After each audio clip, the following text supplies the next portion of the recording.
Assalamualaikum warahmatullahi wabarakatuh. Rahayu Sagung Dumadi.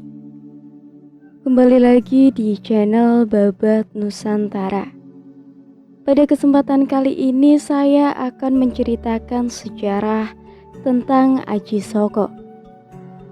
Tidak usah berlama-lama lagi. Mari kita masuk ke ceritanya. Cerita Aji Saka. Pada zaman dahulu kala, di desa Medangkawit, desa Majati, Jawa Tengah, hidup seorang kesatria bernama Aji Saka. Dia seorang tampan dan memiliki ilmu yang sangat sakti.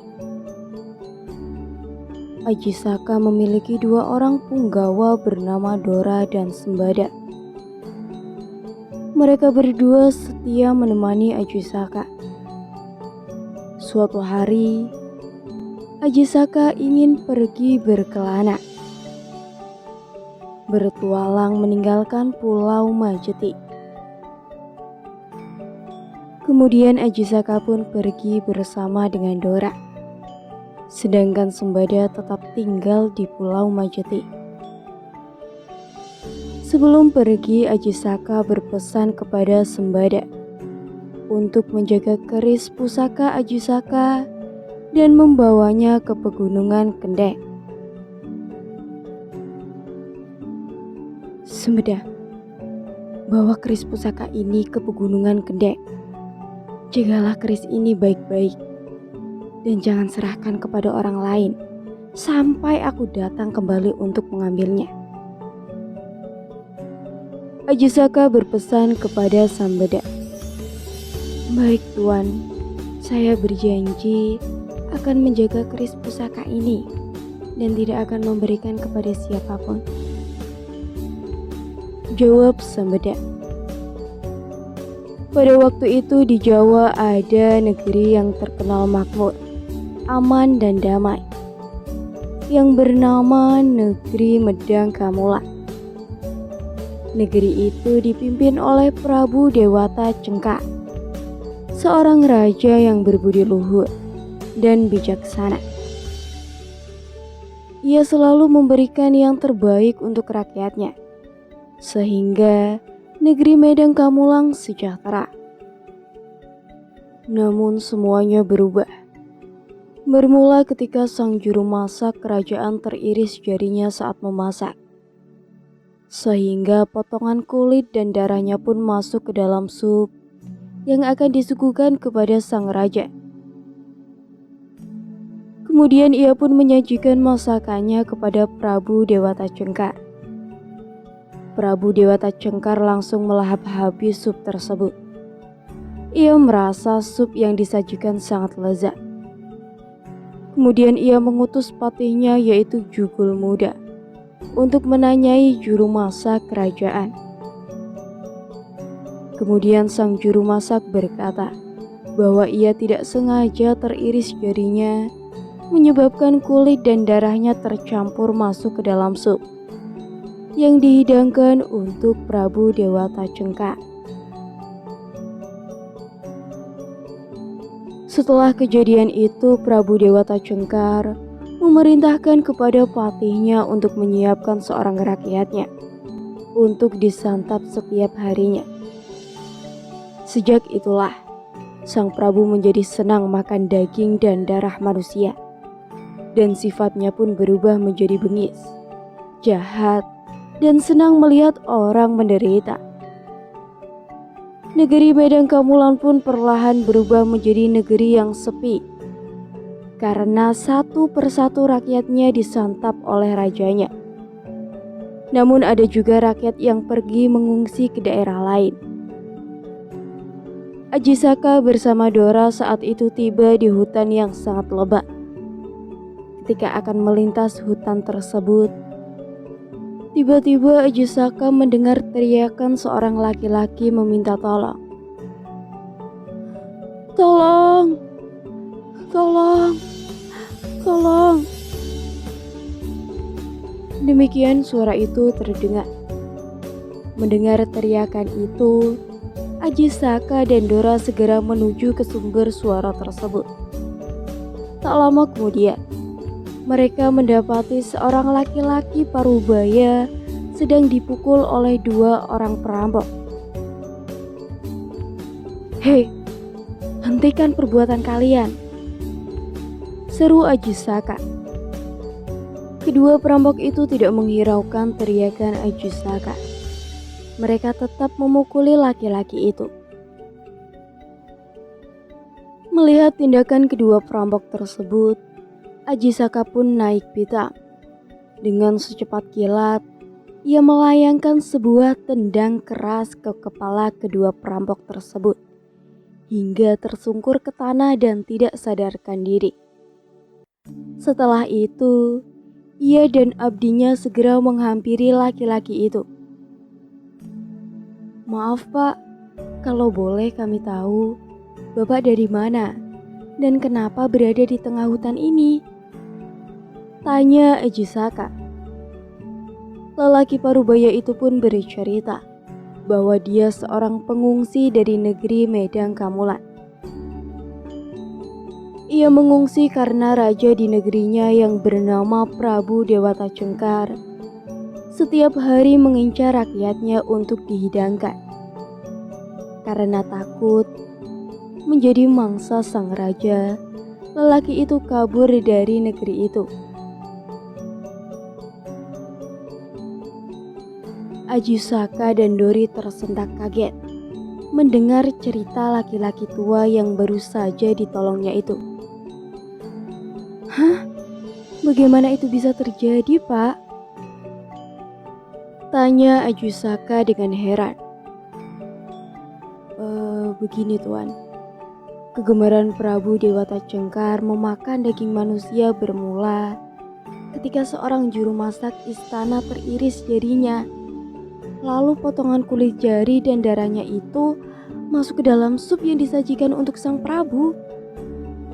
Rupanya beliau sangat menyukainya.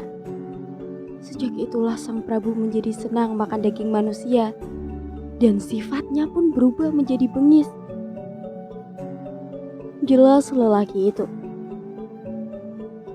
Mendengar perjelasan itu, Ajisaka dan abdinya memutuskan untuk pergi ke negeri Medang Kamulan. Ia ingin menolong rakyat Medang Kamulan dari kebengisan Prabu Dewata Cengkar. Setelah sehari semalam berjalan keluar masuk hutan, menyeberangi sungai, serta menaiki dan menuruni bukit, akhirnya mereka sampai di kerajaan Medang Kamulan. Ajisaka pun melihat keadaan negeri Medang Kamulan yang sunyi dan menyeramkan itu.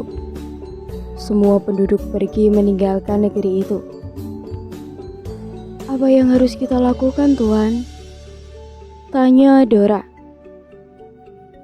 "Kamu tunggu di luar saja. Biarkan aku sendiri yang masuk ke istana menemui Raja Bengis itu," jawab Ajisaka dengan tegas. Dengan gagahnya, Ajisaka berjalan menuju ke istana. Suasana di sekitar istana tampak sepi. Hanya ada beberapa orang pengawal yang sedang mondar-mandir di depan pintu gerbang istana. "Berhenti anak muda," cegat seorang pengawal ketika Ajisaka berada di depan pintu gerbang istana. "Kamu siapa? Dan apa tujuanmu kemari?" tanya pengawal itu. "Saya Ajisaka dari Medang Kawit, ingin bertemu dengan sang Prabu," jawab Ajisaka. "Hei anak muda, apakah kamu tidak takut dimangsa sang Prabu?" sahut seorang pengawal yang lain. "Ketahuilah tuan-tuan, tujuan saya kemari memang untuk menyerahkan diri saya kepada sang Prabu untuk dimangsa," jawab Ajisaka. Para pengawal istana terkejut mendengar jawaban Ajisaka. Tanpa banyak tanya, mereka pun mengizinkan Ajisaka masuk ke dalam istana. Saat berada di dalam istana, ia mendapati Prabu Dewata Cengkar sedang murka karena Patih Jugul tidak membawa mangsa untuknya.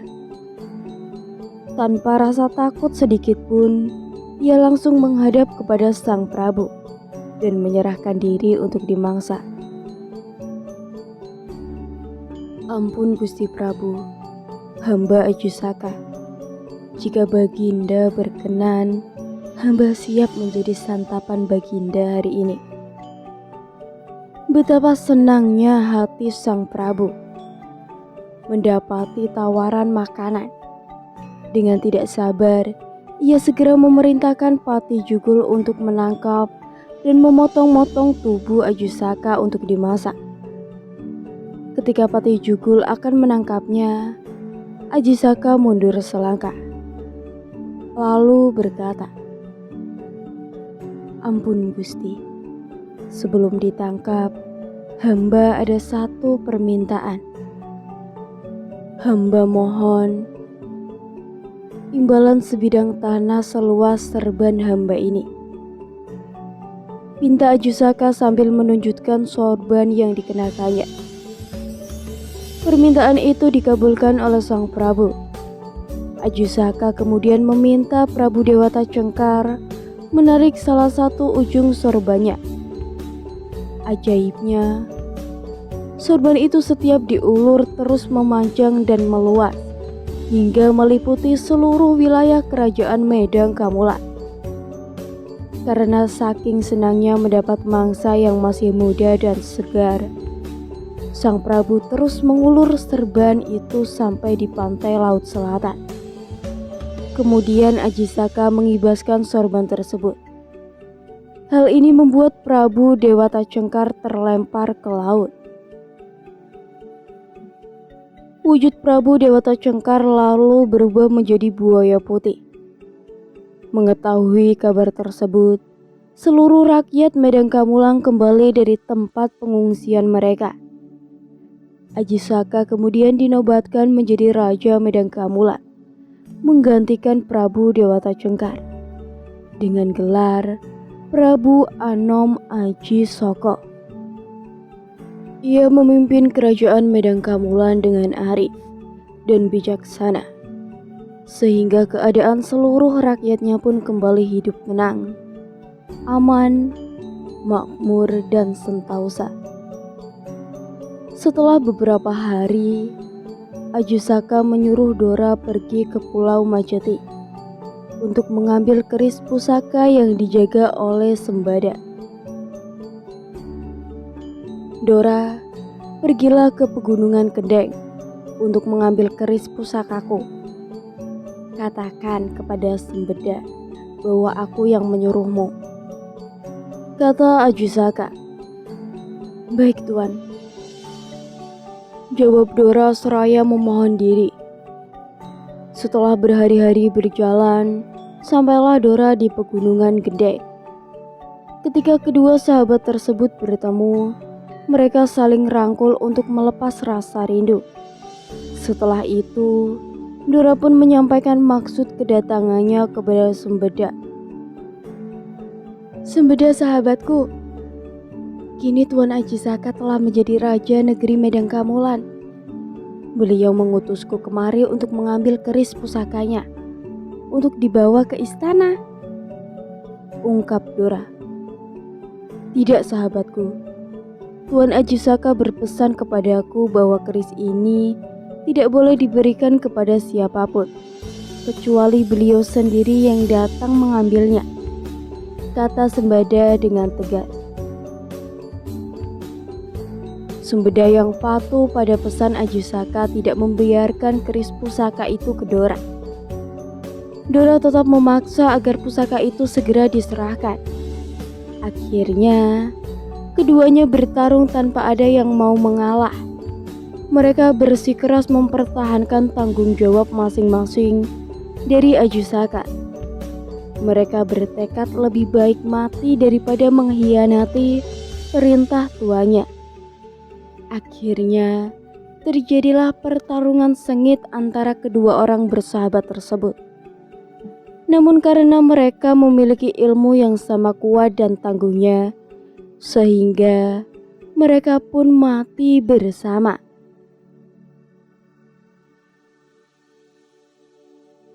Sementara itu, Ajusaka sudah mulai gelisah, menunggu kedatangan Dora dari pegunungan Gendeng. Apa yang terjadi dengan Dora? Kenapa sampai saat ini dia belum juga kembali? Gumam Ajusaka. Sudah 2 hari Ajusaka menunggu. Namun Dora tak kunjung tiba. Akhirnya, ia memutuskan untuk menyusul ke pegunungan Gendeng seorang diri. Betapa terkejutnya ia saat tiba di sana. Ia mendapati kedua pengikut setianya Dora dan Sembeda telah tewas. Mereka tewas karena ingin membuktikan kesetiaannya kepada Tuhan mereka. Untuk mengenang kesetiaan kedua abdinya tersebut, Ajusaka menciptakan aksara Jawa atau dikenal dengan istilah Dentowo Yojono yang bunyinya Ho no cho ro ko. Ono utusan, ada utusan. Do to so wo lo, podo kekerangan, sama-sama menjaga pendapat. Po do jo yo nyo, podo dikgyone, sama-sama sakti. Nilai moral dalam cerita rakyat Ajusaka antara lain: orang yang suka menolong akan mendapat ganjaran yang setimpal, seperti Ajusaka yang telah menyelamatkan rakyat Medang Kamulan dari kebengisan Prabu Dewa Congkar hingga ia diangkat menjadi raja. Seorang pemimpin harus berhati-hati dalam membuat perintah agar tidak merugikan pengikutnya. Seperti Ajusaka memerintahkan Dora pergi ke Pulau Majuti untuk mengambil pusaka yang dijaga oleh Sembada.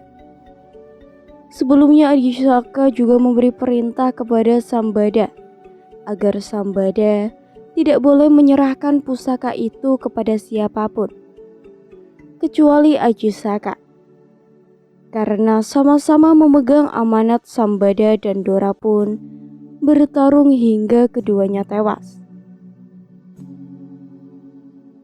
Keberadaan makam Dora dan Sambada di dusun Tanjung Anyar, orang Bawen menyebutnya Tinggen. Desa Lebak terdapat makam panjang. Kira-kira panjang makam 11-12 meter. Kuburan panjang ini disebut juga makam Doro Sambodo. Terletak di tepi laut Desa Lebak, Kecamatan Sangkapuro. Makam ini merupakan makam yang dikeramatkan oleh penduduk sekitar karena di samping mempunyai kekuatan magis, terpendam juga mengandung nilai historis tinggi. Makam Doro ada di Tinggen yang dikenal dengan makam Panjang Doro. Sedangkan makam Sambodo ada di tempat pemakaman umum di Desa Tinggen. Doro Sambodo ini adalah abdi setia Ajusaka yang merupakan tokoh utama legenda babat tanah Jawa. Sejarah suku Jawa. Suku Jawa antara lain Jawa Ngoko, Wong Jawa, Karmo, Tiang Jawi, merupakan suku bangsa terbesar di Indonesia yang berasal dari Jawa Tengah, Jawa Timur, dan Yogyakarta. setidaknya 41,7% penduduk. Indonesia merupakan etnis Jawa. Selain di ketiga provinsi tersebut, suku Jawa banyak bermukim di Lampung, Banten, Jakarta, dan Sumatera Utara. Di Jawa Barat mereka banyak ditemukan di Kabupaten Indramayu dan Cirebon. Suku Jawa juga memiliki suku seperti suku Osing, orang Samin, suku Bawean atau Boyan, Nogo, Nagoring, suku Tengger, dan lain-lain. Selain itu, suku Jawa ada pula yang berada di negeri Suriname, Amerika Tengah. Karena pada masa kolonial Belanda, suku ini dibawa ke sana sebagai pekerja, dan kini suku Jawa di sana dikenal sebagai Jawa Suriname. Bahasa. Suku bangsa Jawa sebagian besar menggunakan bahasa Jawa dalam bertutur sehari-hari. Sebuah survei yang diadakan menjelajah Tempo pada awal Daswarasa 1990-an. Kurang lebih hanya 12% orang Jawa yang menggunakan bahasa Indonesia sebagai bahasa mereka sehari-hari. Sekitar 18% menggunakan bahasa Jawa dan Indonesia secara campur, dan selebihnya hanya menggunakan bahasa Jawa saja. Bahasa Jawa memiliki aturan perbedaan kosakata dan intonasi berdasarkan hubungan antara pembicara dan lawan bicara yang dikenal dengan unggah-ungguh. Aspek kebiasaan ini memiliki pengaruh sosial yang kuat dalam budaya Jawa dan membuat orang Jawa biasanya sangat sadar akan situs sosialnya di masyarakat. Kepercayaan. Orang Jawa sebagian besar secara nominal menganut agama Islam, tetapi ada juga yang menganut agama Protestan dan Katolik. Mereka juga terdapat di daerah perdesaan. Penganut agama Buddha dan Hindu juga ditemukan pula di antara masyarakat Jawa. Ada pula agama kepercayaan suku Jawa yang disebut sebagai agama kejawen. Kepercayaan ini terutama berdasarkan kepercayaan animisme dengan pengaruh Hindu Buddha yang kuat. Masyarakat Jawa terkenal akan sifat sinkretisme atau kepercayaannya. Semua budaya luar diserap dan ditafsirkan menurut nilai-nilai Jawa, sehingga kepercayaan seorang kadangkala menjadi kabur. Profesi. Mayoritas orang Jawa berprofesi sebagai petani. Namun, di perkotaan mereka mendominasi pegawai negeri sipil, BUMN, anggota DPR atau DPRD,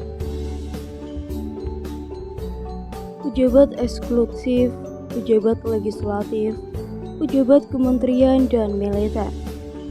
Orang Jawa adalah etnis paling banyak di dunia artis dan model. Orang Jawa juga banyak yang bekerja di luar negeri sebagai buruh kasar dan pembantu rumah tangga. Orang Jawa mendominasi tenaga kerja Indonesia di luar negeri, terutama di negeri Malaysia, Singapura, Filipina, Jepang, Arab Saudi, Kuwait, Qatar, Uni Emirat Arab, Taiwan, Australia, dan Eropa. Sertifikasi sosial. Masyarakat Jawa juga terkenal akan pembagian golongan-golongan sosialnya. Pakar antropologi Amerika yang ternama Clifford Geertz pada tahun 1960-an, membagi masyarakat Jawa menjadi 3 kelompok, antara lain kaum santri, abangan, dan priai. Menurutnya kaum santri adalah penganut agama Islam yang taat. Kaum abangan adalah penganut Islam secara nominal atau penganut kejawen. Sedangkan kaum priai adalah kaum bangsawan. Tetapi dewasa ini pendapat Geertz banyak ditentang karena ia mencampur golongan sosial dengan golongan kepercayaan. Kategoritas sosial ini juga sulit diterapkan dan menggolongkan orang-orang luar, misalkan orang Indonesia lainnya dan suku bangsa non-pribumi seperti orang keturunan Arab, Tionghoa, dan India. Seni.